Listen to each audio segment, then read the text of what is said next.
Estamos iniciando mais um programa Evidências, o programa em busca de fatos que comprovem a veracidade da Bíblia Sagrada. Se você quiser entrar em contato conosco, nos mande um e-mail, evidências@novotempo.org.br. Afinal de contas, por que existem tantas leis? Leis de trânsito, leis para pedestres, leis para pessoas que transitam pelas ruas, até mesmo leis que parecem que tolhem a nossa liberdade. Quando vamos de um país para outro, encontramos mais leis e algumas leis totalmente estranhas e diferentes aos nossos costumes. De onde surgiram essas leis? Dr. Rodrigo Silva, especialista em arqueologia pela Universidade Hebraica de Jerusalém, vai nos responder essas perguntas. Na verdade, ele vai nos falar sobre o famoso Código de Hammurabi, que foi descoberto em 1902 por arqueólogos. Esses arqueólogos descobriram esse código de leis com cerca de 250 leis. Afinal de contas, Dr. Rodrigo, de onde surgiram tantas leis? Será que algumas dessas leis estão descritas na Bíblia Sagrada? Elas existem desde a época de Abraão, desde o passado, ou até mesmo desde a época de Hammurabi? Com vocês, Dr. Rodrigo Silva.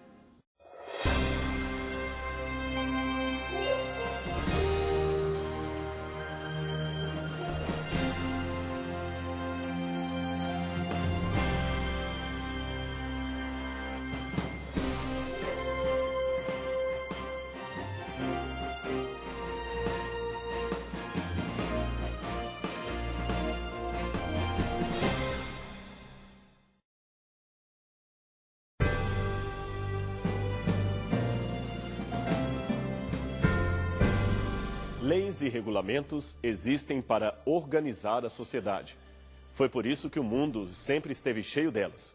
Segundo a Bíblia, o próprio Deus Criador instituiu sua lei antes do pecado para manter organizado o universo e todas as suas estruturas de uma maneira perfeita. Entretanto, há governos e administradores que instituem algumas leis ou algumas regras, no mínimo estranhas. Em Roma, por exemplo, Calígula decretou que o seu cavalo deveria ser o primeiro-ministro. Carlos Magno proibiu as mulheres de aprenderem a ler e Napoleão também baniu o salto alto do Palácio de Versalhes porque temia que as pessoas de sapato alto sobressaíssem à sua baixa estatura. Agora, se você acha que isto é coisa do passado, veja algumas curiosas leis do nosso tempo organizadas em lugares espalhados ao redor do mundo. Na Finlândia, as pessoas só podem se casar se souberem ler. Na Grécia, quem estiver dirigindo com trajes fora da moda poderá ter a sua carteira apreendida. Na Suécia, os pais poderão ser presos caso chamem a atenção ou envergonhem seus filhos em público. Na Micronésia, os homens estão proibidos de usar gravatas. No Japão, é proibido comer arroz produzido noutro país. Na Índia, uma pessoa pode ser condenada à prisão caso atropele acidentalmente uma vaca. Algumas dessas leis, é claro, já foram revogadas ou valem apenas para uma parte do país mencionado. Mas o fato é que, alguma vez, elas estiveram em vigor para vexame de quem as instituiu. O Brasil também não fica de fora. Certa prefeitura resolveu promover luto oficial pelo falecimento de um bode que pertencia ao prefeito local. Noutra cidade, a Câmara de Vereadores aprovou verba para a construção de uma pista para pouso de discos voadores. Nos Estados Unidos, cada cidade e estado tem suas leis próprias. E, apesar de ser um país tão avançado, lá também é possível encontrar tais leis esquisitas. Veja essa coletânea de regras absurdas colecionada por um estudante de direito da Califórnia.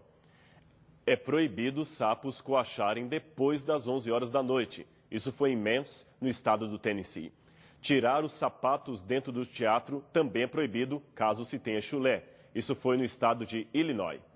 Comprar sorvete depois das 6 horas da tarde também estava proibido em Newark, New Jersey. Entrar no teatro menos de 4 horas depois de ter comido alho também estava proibido. Isso foi em Gary, no Indiana. Também foi proibido andar de bicicleta dentro da piscina, em Baldwin Park, na Califórnia. Colocar um gambá na mesa do seu chefe também é proibido em New Bedford, Massachusetts. Mas A despeito de alguns políticos e monarcas excêntricos do presente e do passado, a história também registra a administração de bons reis que elaboravam bons decretos com o único fim de proporcionar o bem geral para os seus súditos. Um desses foi o famoso rei Hammurabi, que governou o primeiro império babilônico em cerca de 1792 a.C. Seu nome, conforme o costume da época, elogiava uma divindade adorada pelos amorreus chamado Amu. Hammurabi, portanto, significa Amu é grande. São as famosas cartas de Mari, pequenos tabletes de argila contendo inscrições antigas, que nos oferecem a mais rica fonte de informações sobre este rei. Elas o apresentam como um notável administrador, preocupado sobretudo com o bem-estar dos homens. Hammurabi era um rei que dava atenção aos pobres, criava recursos para ajudar os que eram naturais, sistemas de irrigação desérticas orientais, de modo que seu governo quase não teve problemas de enchentes ou estiagem prolongada. Estendia-se desde as colinas de Zafros até o curso médio do rio Eufrates. Quando ele assumiu o trono, após a morte de seu pai, o rei Sin-Muballit, a dinastia da qual fazia parte já estava governando há mais de 100 anos e descendia dos famosos sheiks do deserto, muitos dos quais ainda dominam em países como os Emirados. Contudo, nenhum ancestrais seguiram uma união efetiva da região. Por isso, Hammurabi começou a reinar. A Mesopotâmia, a Síria eram mais um tabuleiro de xadrez, onde cada quadrado representava um estado lutando contra o outro. Isto nos dá uma boa ideia dos desafios do novo rei. Governar várias cidadezinhas em conflito, procurando estabelecer paz e evitar uma guerrilha civil. Hammurabi nunca poderia apoiar uma sem a irritação da outra, e cada dia que passava, seu poder parecia mais e mais fadado ao desaparecimento. Aliás, nessa época, o rei não passava de um símbolo proforme que não mandava tanto quanto deveria. O que fez então Hammurabi? A primeira coisa foi instituir a religião no coração do povo.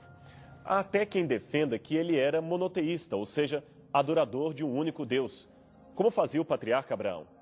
Mas, como não conseguiu extirpar o politeísmo, isto é, a adoração de vários deuses, da mente do povo, instituiu pelo menos a certeza de que havia um ser superior a todos os demais deuses cultuados na região. A esse deus ele chamava de Marduk, o filho unigênito de Enlil. Segundo uma antiga história que Hammurabi dizia ter aprendido de alguém, o deus Marduk salvou seres celestiais lutando contra um ser maligno simbolizado num dragão monstruoso chamado Tiamat. Após sua vitória, ele teria sido aclamado no céu como supremo senhor de todas as coisas. Não é interessante como esta primitiva versão babilônica tem pontos em comum com o que é ensinado na Bíblia? Veja, por exemplo, o Apocalipse 12, versos 7 a 12. Ali relata o que foi revelado a João numa visão do céu.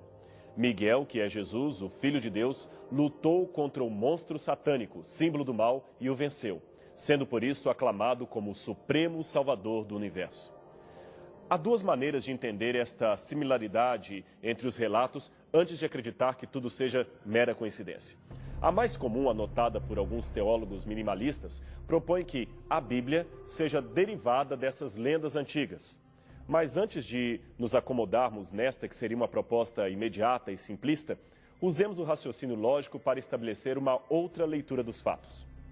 Supondo que seja verdade que ocorrera uma guerra no céu entre Jesus e Satanás, envolvendo todos os anjos, afinal de contas a Bíblia apresenta isso, e supondo que Adão fora um personagem real, podemos concluir teoricamente que o próprio Adão ouviu essa história diretamente de uma fonte celestial e a contou para os seus filhos.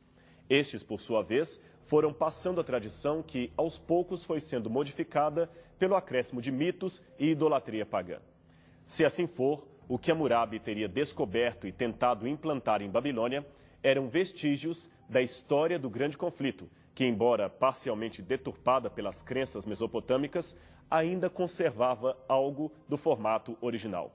Hoje, parte dessa tradição verdadeira está preservada na Bíblia Sagrada, que ainda não existia nos dias de Hammurabi.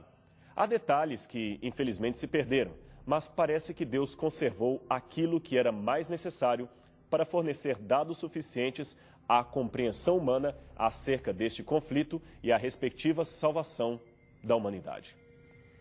Demoraram cerca de 30 anos até que Hammurabi conseguisse ser o senhor de toda a região da Suméria e da Acádia. Durante todo esse período, ele pregara a fidelidade devida ao deus Marduk e a obrigatoriedade em se cumprir as suas leis. Mas a história conta que, após a sua morte, o povo se desviou das orientações por ele dadas e o império, que estava indo muito bem, começou a entrar em decadência. Os estados voltaram a brigar, a idolatria, antes um pouco refreada, agora se acentuou.